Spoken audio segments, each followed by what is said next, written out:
everyone, Backyard Farmer Pat here. Just spent a nice relaxing Sunday afternoon with my sister and my mom in their backyard. Be sure to check out that video. I just posted it with the giant jump tree. And now I'm finally going to be planting out my seedlings.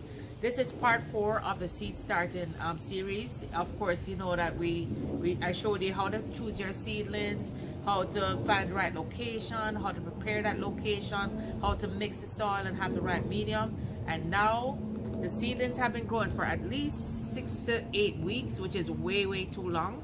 But now we're gonna go plant our seedlings out. So let's check it out. Unfortunately, because I waited so long and because some pests got to them, a lot of the seedlings actually didn't do very well. But we have a lot of tomatoes that did well.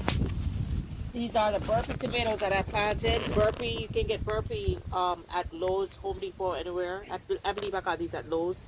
And then I had some Scotch bonnet seeds.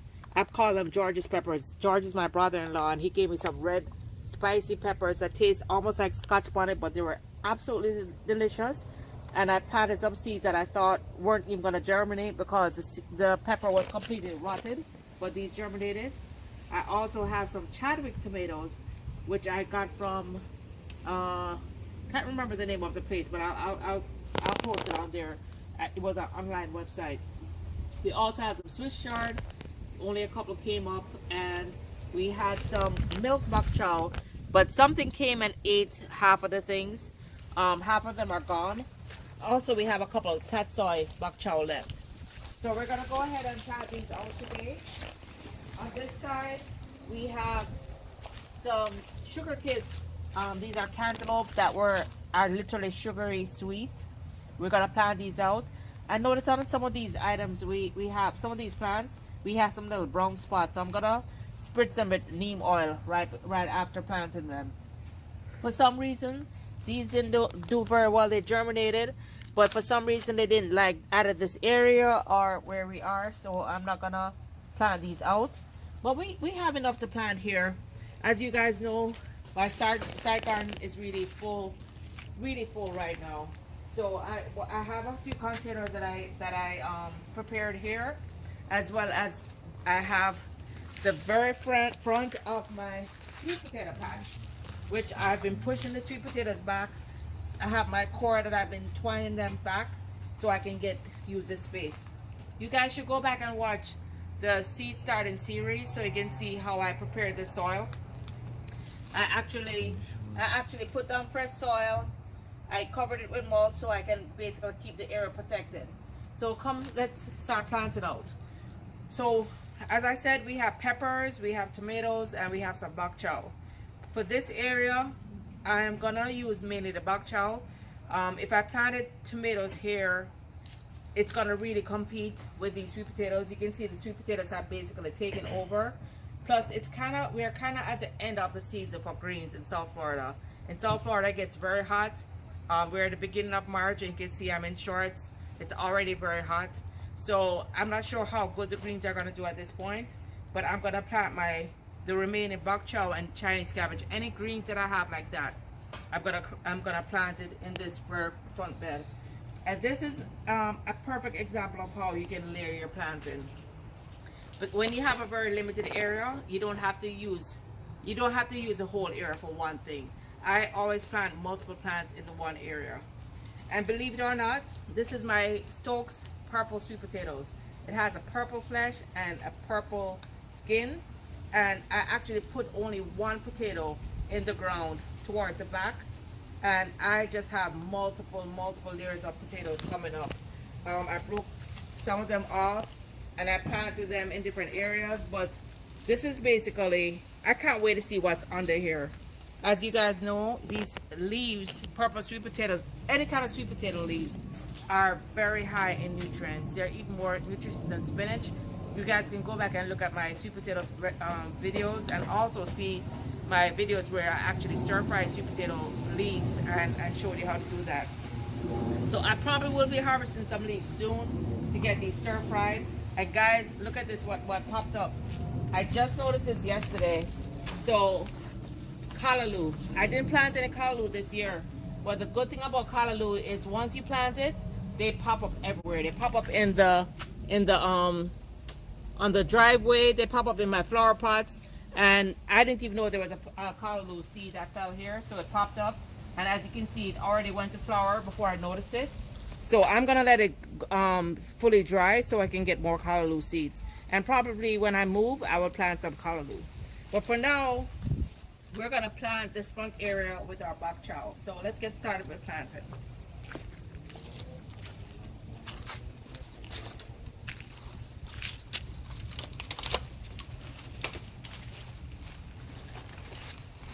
Alright, so these may look very, very pathetic, but as you guys can see, this giant Chinese cabbage once looked like this. It didn't even look as good as this. It looked more like this.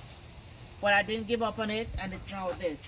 So as pathetic as these look, for whatever reason, they germinated very quickly, but I left it way too long. So they probably got rained on and eaten by bugs, but I'm gonna plant these out. And these are tatsoi that I'm gonna plant out also. You can see, as I said, they've been in here too long. So I'm not expecting a ton, but hey, it never hurts and it's free to try. So let's plant these out. So if you guys go back and see the video I did, I think it was number 2 of the seed starting mix. When I prepared the soil weeks ago, I had already put some fertilizer in there, and look at this. I covered it with mulch to protect the soil, and look at this. I'm just moving the soil, and I'm already seeing earthworms. Oh my gosh, I'm seeing 2 earthworms right here just by barely moving the soil. Look at that. 1, 2, oh my gosh, it looks like 3 earthworms. I don't want to kill them. Look at that, guys, earthworms. Oh my goodness, this is telling you the soil is so, look at that. The soil is so rich. All I did was put some mulch on the soil. I fed the soil, and it is full of life. So what I'm going to do now is plant my Chinese cabbage here, right beside his big brother and big sister Chinese cabbage. And speaking of Chinese cabbage, I am going to be doing the video really quickly, really soon. I've been saying that for a while, but I'm really going to do it really soon, where I show you guys how I make my stir fries. Look at this, guys. It's so full of life. That's what we want to see. We want to see earthworms. We want to see life.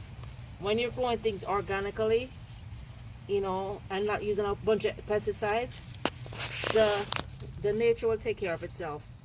So we just planted our first Chinese cabbage and putting the mulch around it.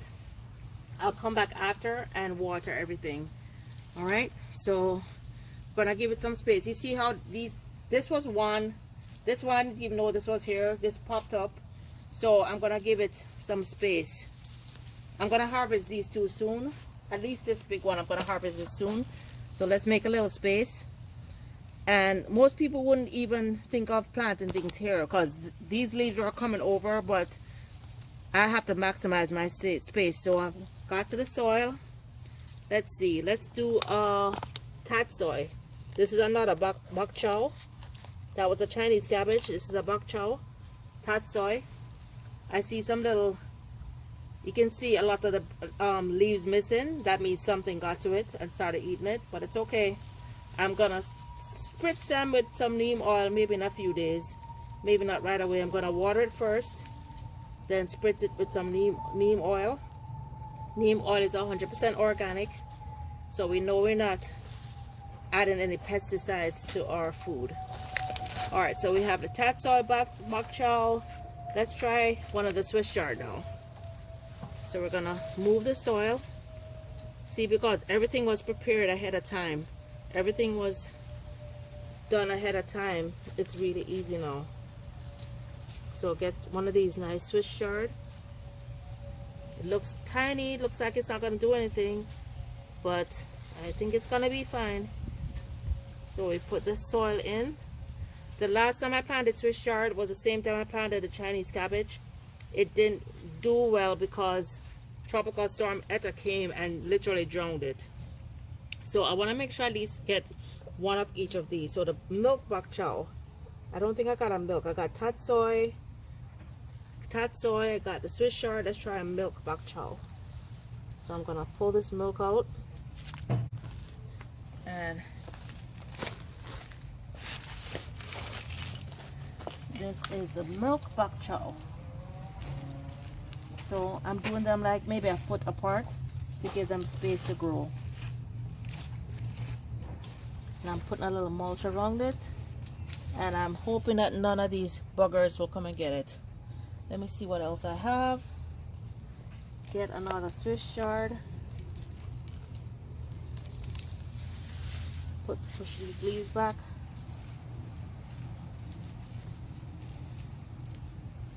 And we're gonna harvest these sweet potatoes pretty soon. The sweet potatoes have been in like probably like about 4 months. And as you can see, the sweet potatoes are like so prolific. So they should be ready very soon. I'm waiting for the leaves to die back. With sweet potatoes, you wait until you see them starting to turn a little bit yellow and dying back. That lets you know that they're ready. Also, a good sign is when they start having blossoms. And I had a whole lot of purple blossoms recently, so I know sweet potatoes are forming. All right, so let's see what else we have.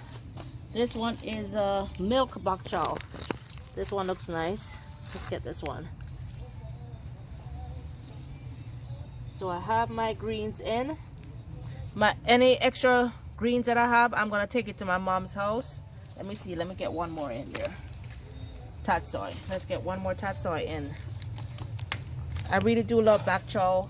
I know it's very late in the season, but this area is very shady, so I'm hoping we'll be okay and that they'll grow.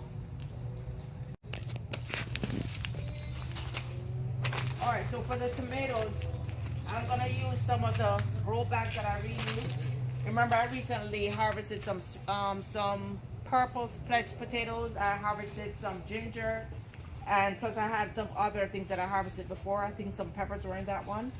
So now we have our Chadwick tomatoes that grew really, really tall. These should have been transplanted a while ago. They also have the spots on them. I don't see any disease marks, but they're probably just in there too long. So I'm gonna spritz them. So I think I'm gonna plant the tomatoes in this. So one thing to know about tomatoes, with tomatoes, unlike other plants, most plants that you transplant, you have to plant it right at the same root line. But with tomatoes, all these little tiny hairs, these little white hairs you see, these are actually potential roots. So with tomatoes, you will always want to plant them as deep as possible. So instead of me planting it along the root line, I'm gonna take this bottom branch off and plant it all the way up to this branch. So let's do that. So this is a 10-gallon bag. I think I can plant 2 tomatoes in this bag. I just refreshed the soil with some harmony or compost that I had sitting around. So I actually reused the soil from the previous tomatoes, peppers that I had in here. So I'm gonna use this soil now, reuse it for the tomatoes.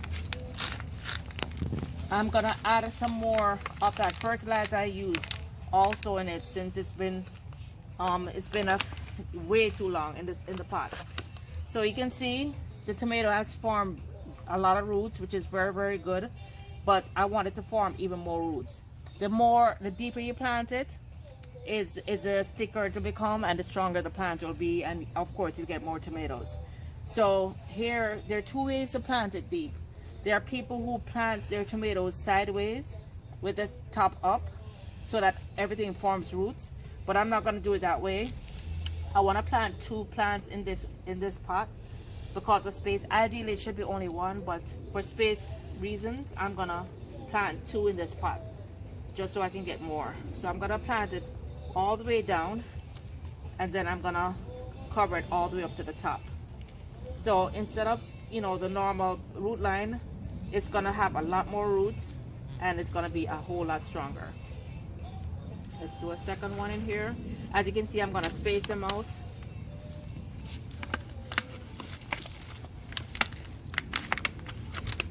I'm gonna space this out, and there are 2 tomatoes born in here. So these are the Chadwick tomatoes.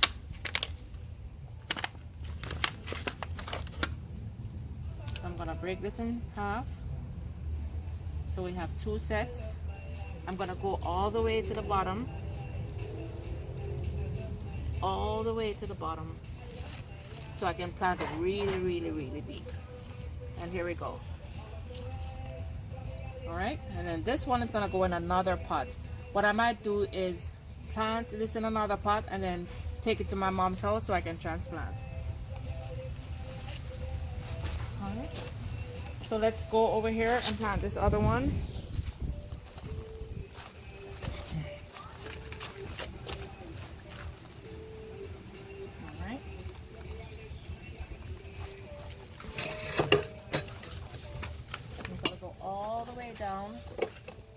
All the way down and just leave the very top leaves out. This is gonna make this grow so much stronger and thicker. Now let's move on to our peppers. So peppers grow well in a pot size like 5 gallons and greater. This is a 5-gallon pepper. 5-gallon pot. This is a 10-gallon pot. So I'm gonna grow my George's peppers. I'm gonna plant one here.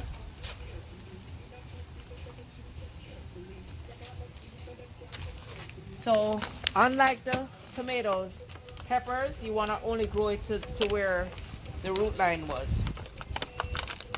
So I'm gonna get this out. Oops. Oh, hold on. This is falling apart. Okay. I need to try to get as much of the soil with it. So this is where the root line is. So I'm gonna plant it just up to the root line. So this is my spicy red pepper, which we don't know. I think it's kind of like a habanero. So that's one. Peppers like one plant per 5 gallons. So we put that here. So what else can we plant out?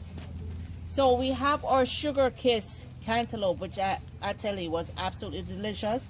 I want to get at least 2 cantaloupe on here. So I'm going to plant 2 in my garden and plant 2 in my mom's garden. So for my cantaloupe, I have this nice big pot here. Ideally, cantaloupe should be in the ground, but they will. I believe they will grow well in a pot.